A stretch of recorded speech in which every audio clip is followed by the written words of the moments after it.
Takbiratul ihram mempunyai makna ketika seseorang mengangkat tangan ke atas sebagai simbol kalau kita melempar, membuang segala sesuatu yang ada di dalam hati dan minda kita daripada perkara-perkara keduniaan ke belakang.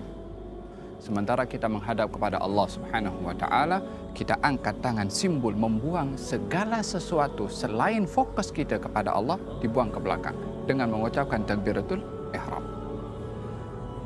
Cara mengangkat tangan saya sudah jelaskan, dan posisi tangan ketika berada di atas. Yang pertama, telapak tangan dalam keadaan terbuka menghadap kepada Al-Qiblah. Apa yang kita tahu daripada sunnah takbiratul ihram dilakukan adalah terbuka, menghadap kepada Al-Qiblah, sejajar dengan cuping telinga, dalam berada di atas bahu, dan sebut bersamaan dengan memanjangkan sebutan takbir Allahu Akbar. Allahu Akbar atau Allahu Akbar. Yang kedua. Yang ketiga bermula daripada atas. Allahu Akbar. Terdapat beberapa riwayat yang diriwayatkan oleh Imam Abu Dawud tentang kaifiyah salat meletakkan tangan itu. Satu riwayat mengatakan adalah di atas pusar, di bawah dada. Riwayat yang lain mengatakan di bawah pusar. Posisi tangan adalah seperti mana saya jelaskan dan berada di antara pusar di bawah dada ataupun di bawah pusar. Dalam riwayat yang lain dikatakan juga adalah tepat kepada dada dan dilekatkan ke dalam dada. Tapi yang menjadi pegangan dalam mazhab Imam Syafi'i adalah antara di atas pusar dan juga di bawah dada, atau dalam mazhab Imam Maliki adalah di bawah pusar, atau mazhab Imam Abu Hanifah. Apa yang patut kita gunakan mata ini? Tengok kepada apa? Tengok kepada hadapan, tengok kepada bawah, ataupun tengok kepada apa? Kalau kita salat di Kaabah, di Masjidil Haram, maka kalau kita nampak kepada Al-Kaabah, mata kita melihat kepada Al-Kaabah dengan penuh mentakzimkan kepada Al-Kaabah. Tetapi bila mana salat di tempat yang kita tidak nampak kepada Al-Kaabah, maka kita melihat kepada maudhi' as-sujud. Tempat kita sujud itulah mata melihat ke tempat sujud.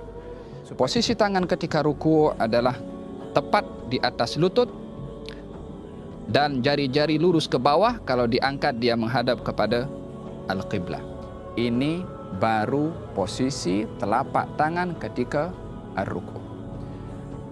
Yang kedua adalah posisi badan kita ketika ruku' dengan leher kita adalah sejajar. Yani kalau kita berada dalam keadaan ruku' adalah berada dalam keadaan kalau diletakkan sesuatu di atas belakang kita, maka tidak akan jatuh sesuatu itu karena badan kita adalah datar dan rata. Yani seperti ini. Posisi kaki ketika berdiri itu, baik dalam keadaan berdiri ataupun ruku', tidaklah terlalu lebar, tidaklah rapat seperti ini. Adalah merupakan perkara yang di luar sunnah kalau seseorang salat kakinya rapat seperti ini. Tidak pun juga terlalu terbuka. Hendaklah dia sederhana, yang agaknya kalau diukur dengan satu jengkal itu adalah sudah mencukupi seperti ini. Bangkit daripada ruku' dengan sebutan Sami Allahu liman hamidah, bersamaan juga sebutan Sami Allahu liman hamidah bersama dengan gerakan dan tangan sampai kepada atas. Sami Allahu liman hamidah. Tangan disunnahkan turun ke bawah. Posisi sujud seseorang bila mana sujud adalah jari-jari atau batin daripada jari-jari itu adalah menghadap kepada Al-Qiblah. Yani karena kaki bukan berdiri seperti ini sahaja, tetapi ditekan sehingga jari-jari kaki itu menghadap kepada Al-Qiblah. Bila mana mampu keseluruhan jari-jari sampai kepada jari kelingking adalah afdal. Tapi kalau tidak, walaupun sudah satu jari itu sudah memadai untuk mendapatkan sahnya as-sujud, bila mana batin daripada jari-jari kaki ini adalah menyentuh kepada tanah. Yang tidak diperbolehkan adalah bila mana posisi kaki seperti ini. Yang menyentuh kepada tanah itu adalah kuku atau zahir daripada jari-jari. Tidak, tapi butunul asabi', batin atau bagian belakang daripada jari-jari kaki. Walaupun hanya sekedar ibu jari sudah memadai, tapi afdalnya adalah seluruh jari-jari kaki itu adalah ditekan ke bawah sehingga seluruh jari-jari ini menghadap kepada al-qiblah, kanan dan juga kiri, lutut dan juga tangan. Posisi tangan bila mana sujud adalah berada di tanah menghadap kepada al-qiblah, sejajar dengan jatuhnya atau sejajar dengan bahu kita. yakni seperti ini dan juga seperti ini. Posisi tangan menghadap kepada al-qiblah. Kalau ada sesuatu yang jatuh daripada bahu kita, akan jatuh kepada tangan kita. Yakni bukan tangan itu melirik ke kanan ataupun berhadapan seperti ini. Tidak, tetapi menghadap kepada al-qiblah. Hukum hidung menyentuh kepada tanah adalah perkara yang sunnah dalam mazhab al-Imam Asy-Syafi'i. Ini posisi sujud. Jari-jari menghadap qiblat dan kaki berdiri seperti ini. Tangan menghadap qiblat, dahi menyentuh kepada tanah, tak boleh ada penghalang kepada dahi. Baik itu imamah, songkok, serban adalah tak boleh menjadi penghalang, kecuali serban itu diletakkan sebagai sejadah, maka adalah diperbolehkan. Dalam sujud tidak boleh sujud di atas sesuatu yang terangkat bersama dengan tubuh badan kita. Posisi yang berikutnya adalah duduk di antara dua sujud, ataupun duduk tahiyat awal ataupun duduk tahiyat akhir. Duduk di dalam salat ada dua jenis duduk. Yang pertama adalah jalsatul iftirash, yakni posisi seperti ini. Yakni bahagian belakang kita duduk di atas telapak kaki bahagian kiri, sementara kaki kanan dan jari-jarinya tetap menghadap kepada al-qiblah seperti ini. Duduk seperti ini disunnahkan pada tahiyat awal, pada duduk di antara dua sujud, dan juga duduk istirahat. Dalam 3 kaifiyah atau setiap duduk yang tidak ada salam setelahnya, maka disunnahkan duduk iftirash seperti ini. Apakah iftirash? Duduk di atas telapak kaki kiri sementara kaki kanan berdiri tegak. Adapun duduk yang kedua namanya duduk tawarruk, iaitu duduk pada saat seseorang setelah duduk itu akan salam. Maka posisinya berbeza. Kaki kiri masuk ke dalam dan kita duduk terus menyentuh kepada tanah, sementara posisi kaki kanan adalah tetap seperti ini, jari-jari menghadap kepada al-qiblah. Tidak seperti ini ataupun tidak pun seperti ini. Duduk seperti ini juga tidak termasuk daripada yang disunnahkan di dalam as-salah, yang kalau seseorang duduk seperti ini bukanlah dikatakan salatnya itu terbatal, akan tetapi tidak melakukan sunnah di dalam as-salah. Dalam tahiyat akhir adalah duduk dalam keadaan jari kaki kanan menghadap qiblah, kaki kiri masuk dalam, dan juga bahagian belakang ini duduk menyentuh kepada tanah. Posisi tangan ketika berada dalam keadaan at-tahiyyat adalah baik tahiyat awal ataupun tahiyat akhir, jari-jari kiri berada pada bahagian lutut paha kiri dan jari-jari kanan berada dalam keadaan digenggamkan seperti ini, kecuali 2 jari, jari telunjuk dan juga jari atau ibu jari. Jari telunjuk dan juga ibu jari. Cara yang digalakkan atau disunnahkan dalam mazhab al-Imam Syafi'i adalah bila mana seseorang itu ingin mengangkat ataupun at-tahiyat, katalah tahiyat awal atau tahiyat akhir, posisi telapak tangan kiri berada tepat pada lutut, telapak tangan tepat juga berada pada lutut, 3 jari daripada tangan kanan digenggamkan, kecuali ibu jari dan juga jari telunjuk yang berada dalam posisi seperti ini. At-tahiyyatul mubarakatus salawatut thayyibatu lillah. Assalamu alayka ayyuhan nabiy wa rahmatullahi wa barakatuh. Assalamu alayna wa ala ibadillahis salihin.